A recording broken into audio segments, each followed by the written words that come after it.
llama católicos. Los Ok, empecemos por el principio. Sí, justamente ahí en ese versículo que mencionas, se les llama por primera vez a los seguidores de Cristo cristianos, exactamente.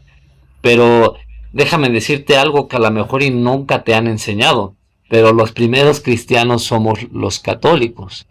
Ahora, el adjetivo católico no es un nombre, es como bien dije, un adjetivo, así como el adjetivo grande, alto, pequeño, mediano, gordo, feo, eh, guapo, delgado, bonito, etcétera. Todos esos adjetivos que expresan una cualidad son adjetivos y no nombres. Al igual, la palabra católica que expresa una cualidad que es la universalidad de la iglesia.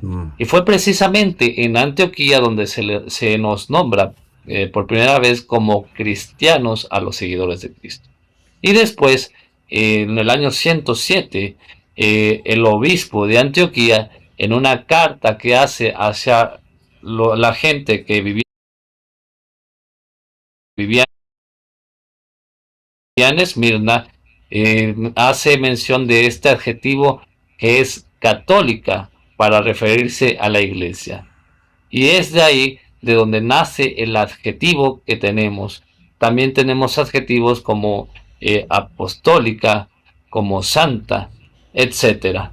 Pero no nos llamamos católicos porque católico no es un nombre, es un adjetivo. católicos creen que los obispos con el Papa a la cabeza gobiernan la Iglesia universal, pero la Biblia enseña que Cristo es la cabeza del cuerpo y Él gobierna la Iglesia como dice en Colosenses 1:18. De hecho, no. Eso no enseña la iglesia. Y te invito a que si no conoces la iglesia, no hables de ella porque te ves muy ignorante. La iglesia enseña, al igual que la Biblia, que la cabeza del cuerpo de Jesucristo, que es la misma iglesia, es Jesucristo mismo. Por ende, la iglesia Exacto. no enseña eso que tú dices. La iglesia sí enseña, como bien dice la Biblia, que hay una jerarquía en la iglesia.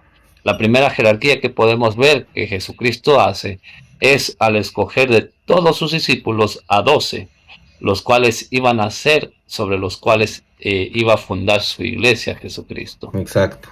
La otra jerarquía, que es la mayor que podemos ver, es la que se le da a Pedro en Mateo 16:18, cuando Jesucristo le dice, y yo a mi vez te digo que tú eres Pedro, y sobre esta piedra edificaré mi iglesia. Mi iglesia. Jesucristo mismo le cambia el nombre de Simón a Cefas, que es piedra o roca, porque tenía una misión para él. También más adelante en ese capítulo podemos ver cómo Jesucristo le dice, y a ti te daré las llaves del cielo. Y bueno, es que cuando Jesús le dice, y a ti te daré las llaves del reino de los cielos, también le dice, y todo lo que ates en la tierra quedará atado en el cielo, y todo lo que desates en la tierra quedará desatado en los cielos. Jesús da a todos los apóstoles el poder de atar y desatar, pero solamente y exclusivamente le da las llaves a Pedro. Por tanto, el poder de Pedro no es en sí el mismo o es compartido por el resto. En el reinado de Judá e Israel que vemos en el Antiguo Testamento y en los reinados antiguos, el rey tenía la máxima autoridad por ser el monarca, pero tenía a su servicio un conjunto de ministros a quien delegaba el poder de atar y desatar. Pero solo uno de ellos tenía la autoridad total subordinada de la del rey sobre los asuntos del palacio y del reino. Este era llamado el mayordomo y era el que recibía las llaves de manos del rey. Ejemplo lo podemos ver con José, el hijo de Jacob, que llegó a ser mayordomo en casa del faraón en Génesis 39:4. Y también otro pasaje que podemos ver que nos muestra la autoridad que tenía el mayordomo, o sea, el que recibía las llaves, lo vemos en el oráculo que el profeta Isaías hace sobre Ellaquín, en el versículo 20, del 20 al 25 del capítulo 22 de Isaías. Es por eso que el sucesor de Pedro, o sea, el obispo de Roma, el Papa, es la cabeza visible de la Iglesia. Exacto. Católicos creen que Dios ha confiado la revelación a los obispos, pero la Biblia enseña que Dios ha confiado la revelación a todos sus santos, o sea, a nosotros, como dice Judas verso 3. Y de hecho, Jesucristo sí le confía a sus apóstoles la revelación. Es más, por eso les dice, vayan y hagan discípulos a todas las naciones. El versículo que tú das no tiene nada que ver con lo que estás diciendo. Por otra parte, los primeros obispos fueron los apóstoles a los cuales se les confió la revelación. Y una revelación que no estaba escrita. Es más, Jesucristo nunca mandó a escribir nada. Después, ellos, que eran los miembros y la jerarquía de la iglesia, decidieron escribir tanto cartas como los evangelios. Y después la misma iglesia, en el siglo IV, decide unir estos libros y proclamarlos como palabra de Dios. Es por eso que hoy, tanto tú como yo, creemos que esos libros son inspirados por Dios y son palabra de Dios. Los católicos creen que el Papa es infalible en su enseñanza, pero la Biblia enseña que solo Dios es infalible, como dice Números 23:19 y Hechos 17:11. Te doy el consejo que te di al inicio. Si no sabes de la iglesia, no hables. Si no entiendes lo que la iglesia enseña, no hables, porque estás mal informando a los que te siguen. Ahora, bien, si existe el dogma de la infalibilidad papal, ese dogma no recae sobre el Papa, recae precisamente sobre el Espíritu Santo.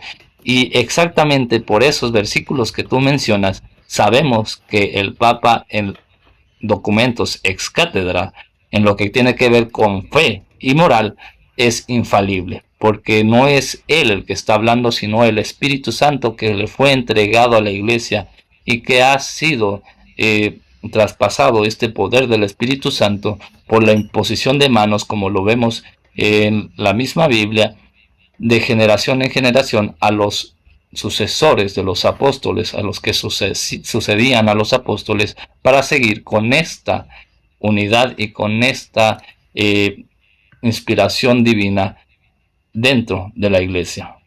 Los católicos creen que al igual que la Biblia, la tradición también es palabra de Dios, pero la misma Biblia enseña que solo la Biblia es la palabra de Dios, como dice Juan 10:35, segunda de Timoteo 3:16 y 17, segunda de Pedro 1:20 y 21 y Marcos 7 del 1 al 13. Empecemos por el final. Ninguno de esos versículos que tú mencionas hablan sobre la Biblia, sino que cuando mencionan las Escrituras, hacen referencia únicamente al Antiguo Testamento, que eran las únicas escrituras que se conocían en ese entonces.